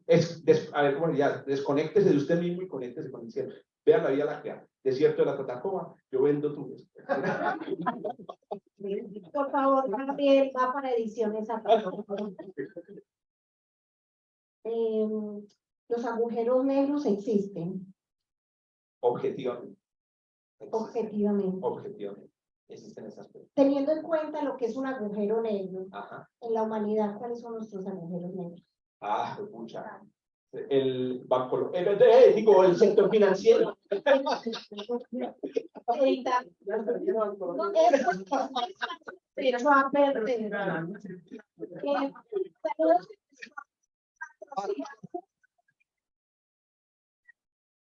Hágame el favor. No, yo diría que el principal agujero negro en este momento es el individualismo. Yo diría que es eso, la desconexión con el exterior. Ahí estamos cayendo, estamos, digamos, implosionando. Cada vez que yo digo, tengo un iPhone, mi iPhone es un iPhone 11, me da pena, porque en estos días estaba en un café con unos amigos y sacaron un iPhone 5. Yo les digo, iPhone 5. Entonces todavía tienen esa huevo. Y después pensé, ay, marica, yo mejor que yo. Tú eres el desconectado. Claro, yo después les dije, ¿por qué tienen iPhone 5? Y decía, es lo que necesito. Funciona, vean. Yo desde ahí te escribo WhatsApp. Sí, puedes escribir desde un iPhone 5 en WhatsApp, claro. Entonces, ¿qué sucede? Cada vez que yo me compro otro celular, yo no sé si ustedes sabían que un celular gasta la misma energía que una nevera. Pero no el celular, no el aparato. Es todo lo que hay conectado al celular. Cada vez que yo tomo aquí una selfie, ahorita nos tomamos una selfie, esa selfie, como ustedes saben, ya no me queda en el aparato. Sube al iCloud o sube a Google Drive. Y en Google Drive y iCloud, ¿dónde existen? Existen por allá en Seattle, hay una granja de servidores, o hay un barco en la mitad del Atlántico con unas turbinas prendidas, puta, para mantener todas las fotos de gaticos que hay en el mundo, marica. Es el desperdicio más absurdo. Desperdicio y producción de energía, todo porque yo quiero ver. ¿Cierto? Ese es nuestro gobierno negro.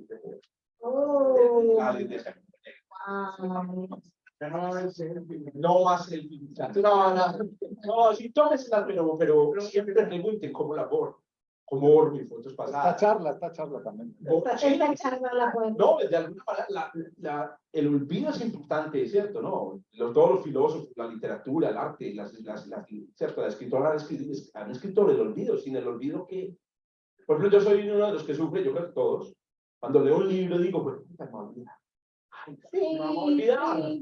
Se me va a olvidar. Y después me acuerdo de la historia del aprendiz que llegó donde el maestro budista le dijo, maestro, se me están olvidando los libros que leí. Entonces el maestro le dijo, ¿me traes por favor ese colador que haya? Y entonces el aprendiz le trajo el colador. Ve, hazme por favor, me traes agua de la cascada que hay allá.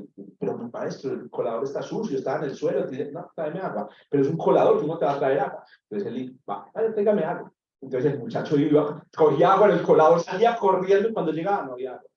Tráigame agua. Y entonces corría. 27 veces después llegó ya. Cuando vio el colador estaba completamente limpio, como nuevo. Entonces el maestro budista le dijo, esos son los libros. Los libros no son para que te quede el contenido, los libros son para cambiarte. O sea, el colador está limpio, ¿cierto? No tiene una sola gota de agua, pero está limpio. Entonces yo digo, ¿qué estaba diciendo eso? Me olvidó. Pero entonces, el olvido, olviden, borren las fotos. Es el momento en el que usted se cambió, en el momento en que usted amó al gato, porque lo vio muy lindo en la foto, pero después, ¿qué le hace que borre? Pues, conseguí algunas fotos, sí, pero, por ejemplo, nosotros hacíamos, cuando salíamos a viajar, tomábamos 5.000 fotos y llegábamos en el tiempo de Fotojapón y escogíamos 100 fotos y las imprimíamos, ¿cierto? Y las demás, ay, no sé, no, me perdieron. Se perdieron. Y después dije, esa foto, no, esa fue la que no imprimimos. Bueno, tenemos que volver otra vez allá para poder tomar otra vez la foto. Sí. Bueno, no pudimos hacer algo mejor.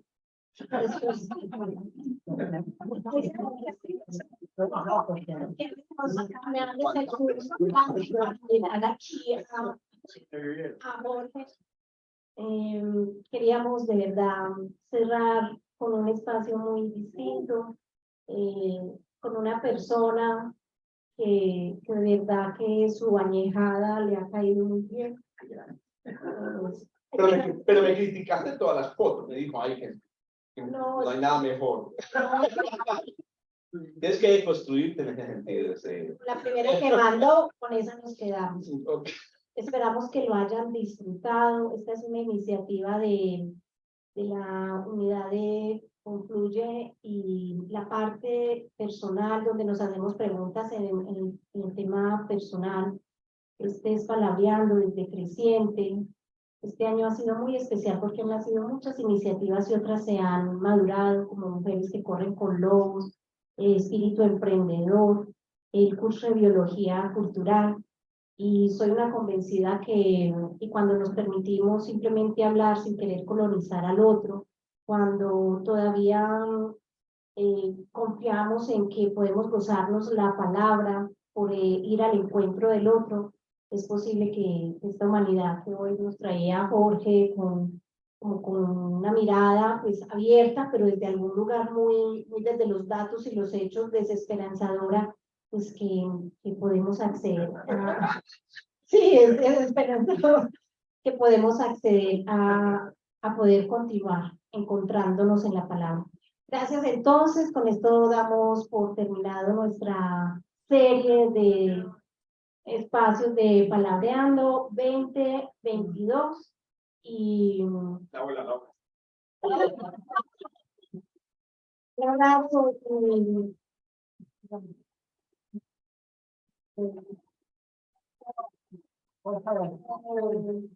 Gracias a todos que nos acompañaron. Y ahí está. Si quieren, abran la cámara. Gracias, Andrés, Patri, Sergio. Ay, mi cuñado, Javier. Está bien. Un abrazo y que nos encontramos en el futuro que está emergiendo. Chao, chao. Muchas gracias. Feliz noche. Chao. Ahora que podemos.